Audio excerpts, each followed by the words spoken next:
Video like जरूर कर लीजिए और ऐसे वीडियो लगातार फ्री में पाने के लिए चैनल को तुरंत सब्सक्राइब कर लीजिए और बेल आइकन को जरूर टैप कर लीजिए ताकि आगे भी सारे वीडियो आपको मिलते रहे। यूट्यूब में फॉलो करते हैं तो प्लीज ये वाला फ्री टेलीग्राम चैनल जरूर ज्वाइन कर लीजिएगा। सारे नोटिफिकेशन सारे अपडेट यहीं पे आते हैं, ध्यान रखिए।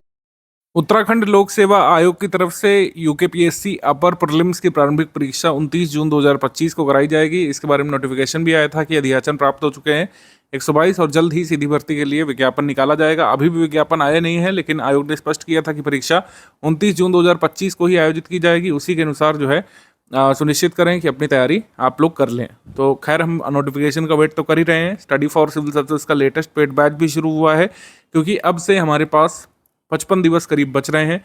तो 55 दिवस में किस तरीके से तैयारी हो सकती है, क्रैश कोर्स फॉर्म में ही अब तैयारी होगी। आप एकदम शुरुआत से यूकेपीएससी के बड़े सिलेबस की तैयारी नहीं कर सकते हैं, लेकिन अभी भी स्टडी फॉर सिविल सर्विसेज के नोट्स को रिवाइज करके, स्टडी फॉर सिविल सर्विसेज के कंप्लीट कॉम्प्रिहेंसिव नोट्स को लेकर के, हमारी टेस्ट सीरीज को लेकर के और हमारी पेड क्विज को लेकर के आप अभी भी एक अच्छा अटेम्प्ट यहाँ पर दे सकते हैं और यहाँ पर अपना कट ऑफ निकालना सुनिश्चित कर सकते हैं। पूरी स्ट्रैटेजी यहाँ पर डिस्कस की जाएगी। कैसा एग्जाम हुआ था पहले, कट ऑफ कितना जाता है, उत्तराखंड स्पेशल के जो 50 सवाल आते हैं आपके 150 में से उसको कैसे डील करें, कैसे पेपर अटेम्प्ट करना होता है, प्रश्नों की प्रकृति कैसे होती है, हमारी तैयारी कैसे होनी चाहिए अगले 55 दिवस तक, स्टडी फॉर सिविल सर्विसेज के पेड ग्रुप में कैसे आप तैयार कर सकते हैं, इसके बारे में पूरी बात करेंगे। ये वीडियो नंबर 1 होगा या स्ट्रैटेजी वीडियो होगा। ग्रुप में जो लोग आ चुके हैं इसको पूरा शुरू से लेकर आखिर तक आपको देखना है।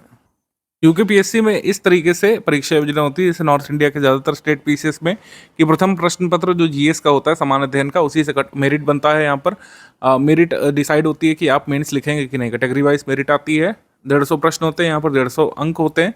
और सेकंड पेपर यहाँ पर एक क्वालिफाइंग नेचर का पेपर होता है, जैसे ज़्यादातर पीसीएस एग्जाम में देखने को मिलता है। इसको सीसैट कहा जाता है कहीं कहीं पर, इसको जीएटी यहाँ पे कहा जाता है, जनरल एबिलिटी टेस्ट, यहाँ पे जनरल एप्टीट्यूड टेस्ट या कुछ भी कहा जाता है, सामान्य बुद्धिमत्ता परीक्षा आप कह सकते हैं। 100 अंकों का ये पेपर होता है। हर क्वेश्चन 1.5 मार्क्स का होता है। 150 का ये भी होता है। इसमें आपको 33% अंक यहाँ पे लाने पड़ते हैं। और यहाँ पे जैसे दिया हुआ है कि दोनों ही पेपर में 1/4 की निगेटिव मार्किंग है, ऋणात्मक मूल्यांकन है। यहाँ पर दंड के रूप में 1/4 भाग यहाँ पे नंबर काटा जाएगा अगर यहाँ पर आप गलत प्रश्न करते हैं तो, या फिर एक से अधिक प्रश्न का उत्तर देते हैं। एक ही मतलब ओएमआर के क्वेश्चन में 2 उत्तर देते हैं तो आपका 1/4 यहाँ पे निगेटिव मार्किंग कटेगी। ठीक, तो निगेटिव मार्किंग को डील करते हुए हमको कट ऑफ वगैरह कितना फेस करना होगा इसको देख लेते हैं। 2021 का पेपर जो हुआ था, 2021 के लिए मैक्सिमम एग्जीक्यूटिव पोस्ट के लिए 94.1 गया था और कुछ पोस्ट के लिए 100 के अराउंड भी कट ऑफ यहाँ पे रहा था। लेकिन जब से यहाँ पर पैटर्न चेंज किया है, 2024 में पैटर्न चेंज किया था, इसमें आप देख सकते हैं प्रारंभिक सेवा परीक्षा प्रवर अधीनस्थ की जो है उसका परिणाम आया था 28 अगस्त को। और आप देख सकते हैं आरक्षित के लिए कट ऑफ गया है यहाँ पर 87.3308। इसको हम 88 मान लें राउंड ऑफ करके, तो 88 कट ऑफ यहाँ पर गया था 150 में से निगेटिव मार्किंग के बाद। और ये कट ऑफ गिरा था, गिरने का कारण था कि उत्तराखंड स्पेशल के, यूके स्पेशल के कम से कम 50 सवाल जो है आपसे पूछे जाते हैं एग्जाम में। 50 वैसे पूछे नहीं गए थे, मैंने एक एक गिना था हमारी टीम ने, लेकिन 42-44 के अराउंड क्वेश्चन पूछे गए थे। तो यूकेपीएससी का जो यूके स्पेशल का पोर्शन है वो 1/3 लगभग कर दिया, यानी कि 150 क्वेश्चन में से 50 क्वेश्चन जो है वो यूके स्पेशल के आते हैं। अब कई सारे लोगों को ये भी नहीं पता था। हमने देखा 2024 में कई सारे लोगों ने अपनी टेस्ट सीरीज कराई और उसमें 20-25 ही यूकेपीएससी के यूके स्पेशल के सवाल डाले थे, तो उन्हें पैटर्न का अंदाज़ा भी नहीं था। तो ऐसे भी लोग हैं मार्केट में, खैर उनके बारे में बात नहीं करेंगे। निगेटिविटी को साइड में रख करके पॉजिटिविटी की तरफ बढ़ेंगे। और पॉजिटिव बात यह है कि आपको जो है 55 दिवस में सिलेबस की इस तरीके से तैयारी करनी है कि 150 क्वेश्चंस में आपके कम से कम जो है 100 के अराउंड क्वेश्चन सही हो। आपको ट्रिपल डिजिट में यानी कि 100 सही सवाल निकालने का टारगेट रखना है निगेटिव मार्किंग के बाद भी। और जिस तरीके का पेपर आता है बिल्कुल किया जा सकता है। यूकेपीएससी में यूके स्पेशल पर आपको पकड़ बनाने की आवश्यकता होगी, तब जा करके आप यहाँ पर 100 क्वेश्चन निकाल पाएंगे, क्योंकि आपको 50 में से 35 क्वेश्चन तो कम से कम 32-35 क्वेश्चन निकालने ही पड़ेंगे यूके स्पेशल के, उत्तराखंड स्पेशल के, यानी कि उत्तराखंड का इतिहास, भूगोल, कला, संस्कृति, साहित्य, वाणिज्य, व्यापार, उत्तराखंड का बजट और जो भी मतलब रिपोर्ट्स आती हैं इकोनॉमी संबंधी, पॉलिटी संबंधी, एक्ट्स वगैरह पढ़ते हुए, पंचायती राज उत्तराखंड का कवर करते हुए, उत्तराखंड का करंट अफेयर करते हुए आपको 35 सवाल तो निकालने ही पड़ेंगे 50 में से, तब जाकर के कट ऑफ का टारगेट अचीव हो पाएगा। तो यूके स्पेशल में जो है अच्छे से मेहनत करनी पड़ेगी आपको। हमारा जो कंटेंट है उसमें फोकस किया गया है कि यूकेपीएससी में अगर यूके स्पेशल के 50 सवाल आते हैं तो आप जो है 40-45 सवाल उसमें करने की स्थिति में रहें। काफ़ी फैक्चुअल पेपर होता है, तो आप मान लीजिए कि पूरी एफिशिएंसी नहीं भी दे पाए, 35-37 भी सवाल आपने अगर निकाल लिए 50 में से, उत्तराखंड स्पेशल की बात कर रहा हूँ, तब भी जो है कट ऑफ के नज़दीक आप पहुँच जाएंगे। अब अपने टारगेट तो अचीव कर लिया, अचीव करने की बात एक्चुअली कर ली। अचीव टारगेट केवल खाली बात करने से नहीं होता, ऐसे तो हर कोई पीसीएस पे सिलेक्ट हो जाता है यूपीएससी में। टारगेट हमने बना लिया कि भाई हमको ट्रिपल डिजिट में चाहिए, लेकिन चाहने के लिए क्या होगा, हमको पढ़ना पड़ेगा, क्योंकि सिलेबस काफ़ी बड़ा है। जिन लोगों ने सिलेबस देखा है, आपने देखा होगा 12-13 पेजेस का तो सिलेबस ही है यूकेपीएससी का। एक एक छोटी छोटी चीज़ उन्होंने डिटेल में लिखी है कि कौन से एक्ट्स आएंगे, कौन से वॉइसरॉय, कौन से गवर्नर जनरल के बारे में पूछेगा, कौन से जो है शासकों के बारे में पूछेगा मिडिवल पीरियड में, एंशियंट में क्या क्या चीज़ें जरूरी रहेंगी, मॉडर्न इंडिया में कौन से गवर्नर जनरल, वॉइसरॉय और कौन से अधिनियमों के बारे में हमको पढ़ना है, किन किन स्वतंत्रता संग्राम सेनानियों के बारे में पढ़ना है, कौन कौन से कालखंड को पढ़ना है, सब दे दिया है। तो कई बार इससे सुविधा महसूस करते हैं छात्र कि चलिए हमारे पास सारे पॉइंट्स मौजूद है जो हमको तैयार करने हैं, लेकिन असुविधा वहाँ पे हो जाती है जब पूरा एक प्लिथोरा है सिलेबस का। इतना बड़ा सिलेबस है 13-14 पेजेस का, तो उसमें कई लोग कंफ्यूज हो जाते हैं। और आपने देखा होगा यूट्यूब में कई सारे ऐसे लोग हैं जो आपको रेमेडी नहीं देंगे, आपको हेडेक और बढ़ा देते हैं। वो कहते हैं कि भाई ये 18-20 बुक तैयार करनी पड़ेगी। 18-20 बुक कई सारे लोग तैयार करते हैं, सिलेक्ट भी हो जाते हैं, इस पर कोई दो राय नहीं है। लेकिन 55 दिवस जब आपके पास बचे हों तब आप 18 किताबें नहीं पढ़ सकते हैं, आप 8 भी नहीं पढ़ सकते हैं। आपको ऐसे कंप्लीट कॉम्प्रिहेंसिव स्टडी मटेरियल की ज़रूरत होती है जिसको पढ़ करके आप अपना कट ऑफ निकाल सकें। स्टडी फॉर सिविल सर्विस के बारे में बता दूं कि पिछले 9-10 वर्षों से स्टडी फॉर सिविल सर्विस इसी फील्ड में है। नॉर्थ इंडिया के जितने भी स्टेट पीसीएस की हमने तैयारी कराई है, यथा यूकेपीएससी हो गया, यूपीपीएससी हो गया, और बिहार पीसीएस हो गया, और राजस्थान पीसीएस जो आरएस का एग्ज़ाम होता है उसमें भी हमने तैयारी कराई है, एमपीपीएससी में तैयारी कराई है, और हज़ारों लाखों लोग जो है अपना प्रीलिम्स मेंस एग्ज़ाम निकाल चुके हैं। ठीक है, तो जितने भी स्टेट पीसीएस की हमने तैयारी कराई है, एटलीस्ट हिंदी बेल्ट को हमने पूरा कवर किया, एनालाइज किया है, तो उसमें ये निष्कर्ष निकलता है कि अगर आप एक रेलिवेंट स्टडी मटेरियल पढ़ेंगे, सिलेबस की डिमांड को पूरा करने वाला स्टडी मटेरियल पढ़ेंगे और रिवीजन करेंगे, अच्छे से प्रैक्टिस करेंगे पूरे सिलेबस की, तो जो है निकाला जा सकता है एग्ज़ाम की डिमांड पूरी करके आप एग्ज़ाम का कट ऑफ निकाल सकते हैं और फाइनली भी सिलेक्ट हो सकते हैं। अभी सिर्फ और सिर्फ आपका मोटिव होना चाहिए कि 29 जून वाली जो परीक्षा है उसमें हमको कट ऑफ निकालना है। तो उसके लिए जो लोग पेड ग्रुप में आ चुके हैं, स्टडी फॉर सिविल सर्विसेज ने जो रिसोर्सेज दिए हैं उनको आपको स्टडी करना है। सिलेबस के अनुरूप हमने जो पूरा कंटेंट है वो बनाया है। जितने पॉइंट्स यूकेपीएससी ने मेंशन किए हैं, जितने एक्ट्स मेंशन किए हैं, पॉलिटी में जितने कॉन्सेप्ट इकोनॉमी में मेंशन किए हैं, साइंस में जितने विषय हो सकते हैं, जितने विषय दिए हैं सिलेबस में, उसमें जितने पॉइंट्स लिखे हुए हैं उसका पूरा स्टडी मटेरियल हमने यहाँ पे डेवलप कर लिया है। और यहाँ पर कोई भी चीज़ आपकी छूटेगी नहीं सिलेबस के हिसाब से। इस तरीके का स्टडी मटेरियल है कि कोई भी चीज़ आप मिस आउट नहीं करेंगे। दूसरी ये चीज़ है कि सभी अवधारणाओं, तथ्यों को, यानी कॉन्सेप्ट और फैक्ट्स को इस तरीके से कंपाइल किया कि हमारा स्टडी मटेरियल हज़ारों लाखों पेजेस का ना हो जाए। देखिए पढ़ने को आप 18 बुक भी पढ़ सकते थे, मैंने आपको बताया, लेकिन हमारा कंटेंट ऐसा है कि बचे हुए 55 दिवस में भी पढ़ा जा सकता है। इस तरीके से फैक्ट और कॉन्सेप्ट को कंपाइल किया गया है कि लेंदी भी ना हो, वर्बोस भी ना हो, यानी कि बल्कि भी ना लगे, और ईजिली डाइजेस्टिबल हो। अगर आप 2-3 बार पढ़ें तो उसको इस तरीके से तैयार कर ले जाएं कि एग्जाम में क्वेश्चन उसका निकाल सके। संपूर्ण करंट अफेयर को हमारे यहाँ पर कवर किया जाता है। नेशनल इंटरनेशनल भी आता है, आपका उत्तराखंड का भी आता है। तो सारी जो है हमने जो है कवर कर लिया करंट अफेयर को। मंथ वाइज हम देते हैं इसलिए जिससे आपकी क्रोनोलॉजी बनी रहे। मंथ वाइज यूके स्पेशल का, नेशनल इंटरनेशनल टोटल आपको मिल गया है। जो है आपको कब से कब तक तैयार करना है अभी हम आपको बता देंगे। करंट अफेयर कंप्लीट आपको इसी ग्रुप में मिल जाएगा। जो लोग current affair plus test series वाले ग्रुप में आए हैं उनको भी टेस्ट सीरीज के साथ पूरा करंट अफेयर मिल जाएगा, जितना भी पूछा जाना है। और करंट अफेयर का दायरा बढ़ा है जब से पैटर्न चेंज हुआ है।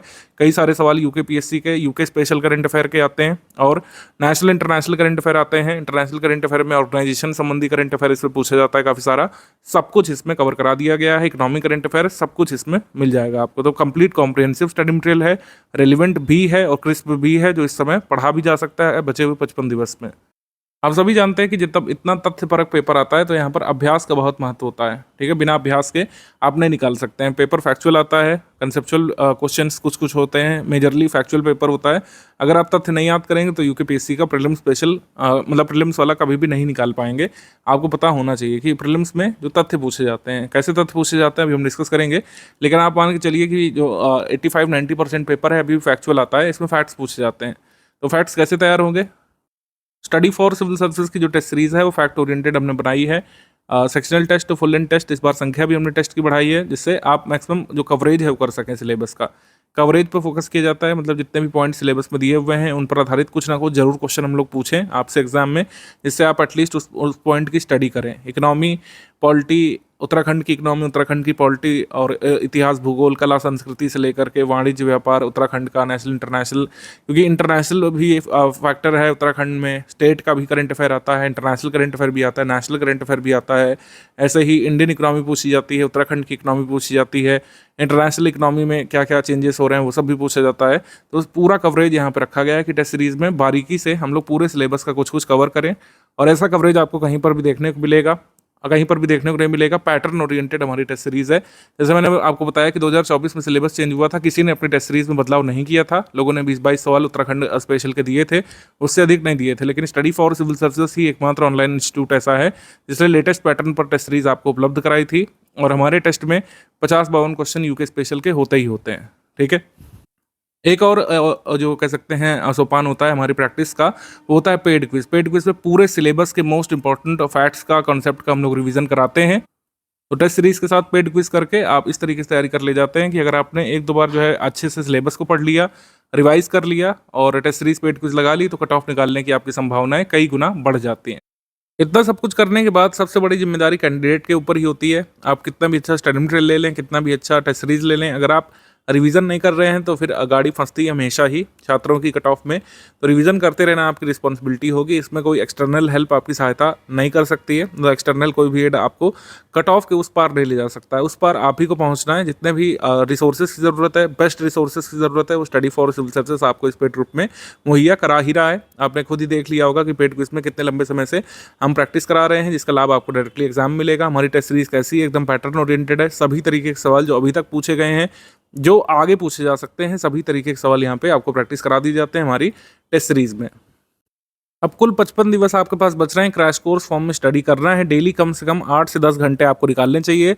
वर्किंग एस्पिरेंट्स को भी कम से कम 6.5-7 घंटे तो निकालना ही पड़ेगा किसी भी हालत में, अदरवाइज कट ऑफ का आप सपना भूल जाइए। अगली बार के लिए तैयारी करिए, अगली बार पता भी नहीं होता है कि वैकेंसी कब आएगी।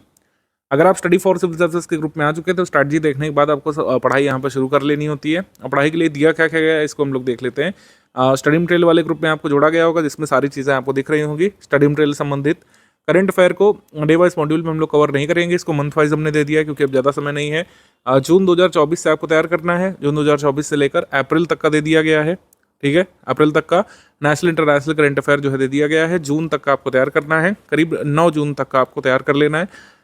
9 जून तक का current affair study for civil services आपको उपलब्ध कराएगा 9 जून 2025 तक का। इतना आपको तैयार कर लेना है। अभी तक का जितना अप्रैल तक का दे दिया गया है उसको आप प्रिपेयर करने लगी, एकदम बिल्कुल अच्छे से तैयार करिए, क्योंकि मैक्सिमम क्वेश्चन जो है इसी से आने वाले हैं। मैं दावा तो नहीं करता हूं, लेकिन कई बार ऐसा भी हुआ है पास्ट में कि सारे के सारे करंट अफेयर के question study for civil services से आ गए हैं एग्जाम में। इस बार भी ऐसा हो सकता है। हमने अपनी कवरेज को और अच्छा इंप्रूव किया है। तो आप मान के चलिए कि करंट अफेयर के जितने भी क्वेश्चन आएंगे, नेशनल इंटरनेशनल करंट अफेयर के, उत्तराखंड स्टेट के करंट अफेयर के, आप हमारे स्टडी मटेरियल से कर सकते हैं। बहुत स्कोरिंग सेक्शन आपका रहेगा, और अगर आप सारे करंट अफेयर के सवाल निकाल लेते हैं तो कट ऑफ जितना आपका टारगेट है 90 के आसपास का, 1/3 पोर्शन करीब 30-32 सवाल ऐसे ही निकल आएंगे करंट अफेयर को तैयार करके। तो करंट अफेयर ऐसे तैयार कर लीजिएगा। यहाँ पे सब्जेक्ट वाइज कंप्लीट नोट्स हमने दे दिए हैं। कोई मॉड्यूल वगैरह में डिवीजन इस बार नहीं करेंगे, क्योंकि अब ज़्यादा दिवस नहीं बचे हैं। मॉड्यूल वाइज जो है कंटेंट नहीं आएगा। उत्तराखंड के कई सारे पॉइंट्स हैं, और जो है नेशनल इंटरनेशनल के कई सारे पॉइंट्स हैं। मतलब आपको इंडियन हिस्ट्री पढ़ना है, आपको जो है उत्तराखंड का इतिहास भी पढ़ना है, आपको वर्ल्ड ज्योग्राफी पढ़ना है, इंडियन ज्योग्राफी पढ़ना है, उत्तराखंड की ज्योग्राफी भी पढ़ना है, आर्ट कल्चर भी पढ़ना है, देश का और आर्ट कल्चर आपको पढ़ना है उत्तराखंड का भी। तो सब्जेक्ट वाइज कंप्लीट नोट्स हमने दे दिए हैं। सब्जेक्ट वाइज आप पढ़ना शुरू करिए। अपने हिसाब से आप स्ट्रैटेजी बनाइए, डेली कितने सब्जेक्ट लेकर के आपको चलना है। अब आप 55 दिवस में अपने हिसाब से स्ट्रैटेजी बनाइए कि कितना आप जो है डेली 8-9 घंटे में कर सकते हैं। टारगेट बस स्पष्ट रहे। हमारे पास 55 दिवस बचे हैं, तो कम से कम सभी नोट्स की एक बार रीडिंग मैंडेटरी है, और एक बार रिवीजन मैंडेटरी है। इतना अभी भी किया जा सकता है डेली 8 से 10 घंटे दे करके, और इतने ही टाइम फ्रेम में आपको सारे टेस्ट सीरीज सॉल्व करने हैं, सारी पेड क्विज लगानी है। इसी वजह से मैंने कहा सिर्फ एक बार की रीडिंग और एक बार रिवीजन, इतना अगर कर ले गए तो अभी भी कट ऑफ निकाला जा सकता है। और निकालने वाले अभी भी जो है ये कर लेंगे। कई सारे जो हमारे लोग हैं, कई सारे जो पर्सनल्स हैं, यानी उत्तराखंड स्टेट में सर्व करने वाले, सेंट्रल गवर्नमेंट में किसी पोस्ट पर सी ग्रुप में, डी ग्रुप में सर्व करने वाले, वो कई बार ये कर लेते हैं, और कई लोगों ने पास्ट में भी किया है। एक बार रिवीजन, एक बार रीडिंग पूरे स्टडी मटेरियल की अभी भी डुएबल है, की जा सकती है, और करने वाले करेंगे। एक्सक्यूज़ देने वालों के पास हमेशा एक्सक्यूज़ होता है, और करने वालों के पास बहाने होते हैं कि हम किसी न किसी तरीके से ये टारगेट अचीव कर ही लेंगे। अगर आप ये टारगेट अचीव कर लेंगे तो समझिए कट ऑफ का टारगेट भी अचीव हो जाएगा। स्टडी मटेरियल बड़ा है, लेकिन पेपर जो है इजी मॉडरेट स्तर का आता है। अभी हम उसके बारे में डिस्कस करने वाले हैं। तो इतना अगर आपने कर लिया तो कट ऑफ अभी भी निकाला जा सकता है। टोटल टेस्ट सीरीज हम 38 दे रहे हैं इस पेड ग्रुप में। 20 फुल एंड टेस्ट होंगे और 18 सेक्शन वाइज टेस्ट होंगे। तो इसका मतलब बच्चे 55 दिवस में हर 2 दिन में या 3 दिन में 2 टेस्ट आपको देने का टारगेट रखना है। फुल एंड टेस्ट जैसा पेपर आता है, जैसा पेपर आया था 2024 का वैसा ही होगा। 150 MCQ उसमें होंगे, 50 क्वेश्चन उत्तराखंड के होंगे, और सेक्शन वाइज टेस्ट में 50 सवाल होते हैं। टेस्ट का टाइम प्लान यहाँ पे लगा हुआ है, मैं यहाँ पे दिखा दे रहा हूँ टेस्ट का टाइम प्लान। ये है आपका टेस्ट का टाइम प्लान। तो ये टेस्ट सीरीज़ का शेड्यूल है। 11 मई से शुरू हो जाएगा। पहला उत्तराखंड का हिस्ट्री का, पहला फिर उत्तराखंड के ज्योग्राफी का, फिर उत्तराखंड की पॉलिटी का, उत्तराखंड के करंट अफेयर का, आर्ट कल्चर का, और फिर फुल यहाँ पे फुल एंड टेस्ट आपके शुरू हो जाएंगे 29 मई से। 1, 2, 3 से लेकर टेस्ट नंबर 20 तक। फाइनली आपका 17 जून को ये हो जाएगा, मतलब एग्जाम से करीब 12 दिवस पहले। फिर आप बाकी दिन टेस्ट सीरीज़ का और स्टडी मटेरियल का रिवीजन करते रहिएगा। टेस्ट सीरीज सारी की सारी लगानी है। कृपया इस तरीके के सिली क्वेश्चंस नहीं पूछिए कि सर सबसे बेस्ट 5 टेस्ट सीरीज बता दीजिए, या फिर सिलेबस के सबसे महत्वपूर्ण 50 पेजेस बता दीजिए जिससे कट ऑफ निकल जाए। इस तरीके से कट ऑफ ना किसी का निकला है, ना आगे 10 साल में किसी का निकलेगा। ये मेथड ही फ्लॉड है कि सर इंपॉर्टेंट बता दीजिए। आपको पूरा सिलेबस ही कवर करना पड़ेगा। हाँ, सिलेबस में कुछ इंपॉर्टेंट पॉइंट्स हैं जिसको हमने कवर कर लिया हमारे टेस्ट सीरीज में, और हमारे पेड क्विज में से संबंधित सवाल करा दिए गए हैं। यूकेपीएससी में कैसे प्रश्न बनते हैं, थोड़ा सा आइडिया आपको लेना चाहिए हमेशा ही। जैसे टॉपिक है पीएम सूर्य घर मुफ्त बिजली योजना, काफ़ी ट्रेंडिंग है अभी। इस साल जितने भी पेपर हुए हैं इसमें कुछ ना कुछ इससे ज़रूर पूछा गया है। उत्तर प्रदेश में, मध्य प्रदेश में भी, और जहाँ अगर भी कहीं भी पेपर हुए हैं स्टेट पीसीएस के वनडे एग्जाम्स में, इस स्कीम से ज़रूर कुछ ना कुछ पूछा गया है। ये स्कीम आपके यूकेपीएससी के लिए भी बेहद ज़रूरी स्कीम है, इस वजह से इसका एग्जाम्पल मैं देता हूँ। जैसे पीएम सूर्य घर मुफ्त बिजली योजना है, इसका उद्देश्य क्या है? इसका उद्देश्य है घरों में मुफ्त बिजली उपलब्ध कराना। लेकिन ऐसा नहीं है कि मुफ्त बिजली बांटने लगेंगे या फिर जो बिजली का बिल आएगा उसमें सब्सिडी दे देंगे, ऐसा कुछ नहीं है, ठीक। वो अलग योजना है। घरों में सौर पैनल लगाने में सरकार हेल्प करेगी, सब्सिडी देगी, और उससे जो बिजली बनेगी वो एक तरीके से मुफ्त प्राप्त होगी लोगों को। तो सरकार के बिजली खर्च को कम कर रहा है, नवीकरणीय ऊर्जा उपयोग का संवर्धन कर रहा है, और कार्बन उत्सर्जन में कमी लाना है। ये मुख्य उद्देश्य है पीएम सूर्य घर मुफ्त बिजली योजना के। अब इसके प्रावधान यहाँ पर किए गए हैं कि जो परिवार हैं भारत में, जितने भी अलग अलग स्टेट्स हैं, जहाँ जहाँ पर परिवार रहते हैं, जिनके पास एक घर है और उनकी छत है, मतलब जिनका जो अपना घर है और उनकी जो छत है उस पर सौर पैनल लगाने में सरकार हेल्प करेगी। सौर पैनल इंस्टॉलेशन एक महंगा इंस्टॉलेशन होता है, उसमें इक्विपमेंट लगता है, सौर पैनल लगते हैं, इन्वर्टर लगता है, उसको जो है नेट मीटरिंग कराना पड़ता है, जो है क्षेत्रीय बिजली विभाग में जा करके। तो इतना सब कुछ कराने में खर्चा आता है। तो इस खर्चे से लोग बचते हैं और कई बार सौर पैनल घर पर नहीं लगाते हैं। तो सरकार ने क्या कहा है कि सौर पैनल लगाने के लोगों को प्रोत्साहित करेगी और सब्सिडी देगी। जैसे सरकार ने कहा है कि अगर किसी के यहाँ पर 1 से 2 किलोवाट का मीटर लगा है तो उसको जो है प्रति किलोवाट 30,000 रुपये के हिसाब से सब्सिडी दी जाएगी। 1 किलोवाट का सौर पैनल लगाने के लिए 30,000 की सब्सिडी, 2 किलोवाट तक का सौर पैनल लगाने के लिए 60,000 तक सब्सिडी मिलेगी। अगर 2 से 3 किलोवाट का कोई पैनल लगवाएगा उसको 60,000 से लेकर 78,000 रुपये सब्सिडी मिलेगी, ठीक है। मतलब 2 किलोवाट के लिए 60,000, 1 किलोवाट के लिए 30,000 और 3 किलोवाट के लिए 78,000 सब्सिडी सरकार यहाँ पर देगी सौर पैनल लगाने के लिए। और डायरेक्ट बेनिफिट ट्रांसफ़र के माध्यम से ये पैसे जो है डायरेक्टली बैंक खाते में लोगों के भेजे जाएंगे। पूरी प्रक्रिया ऑनलाइन रखी गई है। इसमें ये कहा गया है कि जो है 2 किलोवाट तक का जो इंस्टॉलेशन का खर्च आता है उसका 60% तक सरकार वहन करेगी। ये लर्न कर लीजिएगा, 2 किलोवाट तक 60% सरकार वहन करेगी, और बचा हुआ जो 1 किलोवाट है, मतलब तीसरे किलोवाट में कोई लगाता है सौर पैनल तो उसका 40%। तो ये है यहाँ पे 3 किलोवाट तक का सौर पैनल मान लीजिए किसी को लगाना है और उसके पास लगाने के लिए पैसे ही नहीं है, वो वेट नहीं कर सकता है सरकार की सब्सिडी का, वो इन्वेस्टमेंट कर ही नहीं सकता है, तो सरकार से लोन की सुविधा भी यहाँ पे मिलेगी। मतलब बैंक लोन जो है सरकार मुहैया कराएगी और कोलेट्रल फ्री लोन होगा, यानी कि बिना गिरवी के जो है लोन मिल सकता है लोगों को, और ब्याज की दर होगी 7% वार्षिक, ठीक। अभी तक सौर पैनल इंस्टॉलेशन जो किए गए हैं उसमें टॉप पर कौन सा स्टेट है? गुजरात है, सेकंड नंबर पर महाराष्ट्र है, और थर्ड नंबर पर जो है उत्तर प्रदेश है, फोर्थ पर केरल है। पात्रता क्या है? मतलब किसको जो है इस स्कीम का लाभ मिलेगा? एलिजिबिलिटी क्राइटेरिया क्या है? एलिजिबिलिटी क्राइटेरिया ये है कि हाउस होल्ड को इंडियन सिटीजन होना चाहिए, house hold must own a house with a roof, एक घर होना चाहिए आदमी के पास और उस पर छत होनी चाहिए जिससे सोलर पैनल लगाया जा सके। House hold must not have availed any subsidy from other solar panels, किसी भी अन्य सोलर पैनल स्कीम की सब्सिडी उसने ना ली हो, और एक वैलिड इलेक्ट्रिसिटी कनेक्शन घर का होना चाहिए, तभी इस योजना का लाभ मिल सकता है लोगों को। अब उत्तराखंड पीसीएस में अलग तरीके से इसमें पूछा जाता है। ये क्वेश्चन आरएस का है जो यहाँ पे लिखा हुआ है। आरएस में इस तरीके के क्वेश्चन आते हैं, मल्टीपल स्टेटमेंट वाले सवाल आते हैं। इसमें पूछा है कि कौन सा यहाँ पर पीएम सूर्य घर मुफ्त बिजली के बारे में आपका सही है। जैसे लिखा हुआ है, इस योजना के तहत 300 यूनिट तक मुफ्त बिजली उपलब्ध कराने के लिए 1 करोड़ घरों में सौर पैनल लगवाए जाएंगे सरकार के द्वारा। तो ये सही स्टेटमेंट है। फिर है कि रूफटॉप सोलर संयंत्र स्थापित करने हेतु 30% का अनुदान मिलेगा। ये गलत है। अनुदान मैंने बताया कि सौर पैनल लगाने के लिए प्रथम 2 किलोवाट तक 60% का है, ठीक है, और नेक्स्ट 1 किलोवाट पर यानी तीसरे किलोवाट पर 40% का है। तो ये यहाँ पे अनुदान आएगा सरकार की तरफ से, 30% नहीं है। तो इसके बाद क्या है कि 100% ऑनलाइन सिस्टम है, रजिस्ट्रेशन, एप्लीकेशन, अप्रूवल और जो सब्सिडी ग्रांट की जाती है उसका पूरा ऑनलाइन सिस्टम है, कोई भी फिजिकल वेरिफिकेशन नहीं होता है इसमें। तो ये सही है। इसके बाद है कि provision of bank loan eight interest rate of 4%, 4% की रेट से बैंक लोन यहाँ पे मिलता है। तो ये गलत है, 7% की रेट से इंटरेस्ट पर बैंक लोन यहाँ पे मिलता है। अभी उत्तर प्रदेश में एक एग्जाम हुआ था, उसमें पूछा है पीएम सूर्य घर मुफ्त बिजली योजना के तहत आवासीय घरों में 2 किलोवाट तक के क्षमता के लिए प्रति किलोवाट सब्सिडी कितने मिलेगी, तो 30,000। यहाँ पर आंसर हमारा बी हो जाएगा। अब यूकेपीएससी इस तरीके से आपसे सवाल पूछ सकता है इस टॉपिक में से। जैसे पूछ सकते हैं कि पीएम सूर्य घर मुफ्त बिजली योजना की लॉन्च डेट क्या है, या लॉन्च ईयर पूछ सकते हैं। तो ये 2024 में आया था, फरवरी में अनाउंस की गई थी योजना, 13 फरवरी को स्पेसिफिकली अनाउंस की गई थी। पीएम सूर्य घर मुफ्त बिजली योजना के बारे में निम्नलिखित में से कौन सा कथन गलत है, थोड़ा सा कंसेप्चुअल बना सकते हैं इसको। जैसे इस योजना का लाभ लेने के लिए वैध बिजली कनेक्शन आवश्यक है, सही। सब्सिडी की राशि सीधे लाभार्थी के खाते में आती है डीबीटी के माध्यम से, सही। 1 करोड़ सौर पैनल लगाने का लक्ष्य रखा है सरकार ने। इस योजना का लाभ केवल शहरी क्षेत्रों के लाभार्थियों को मिलेगा, ये गलत है। मॉडल सोलर विलेज भी डेवलप किए जाने हैं ग्रामीण क्षेत्रों में इस योजना के तहत। तो हम ये नहीं कह सकते कि इस योजना का लाभ केवल शहरी लाभार्थियों को मिलेगा। तो डी वाला हमारा आंसर हो जाएगा, ऐसे यूकेपीएससी पूछता है।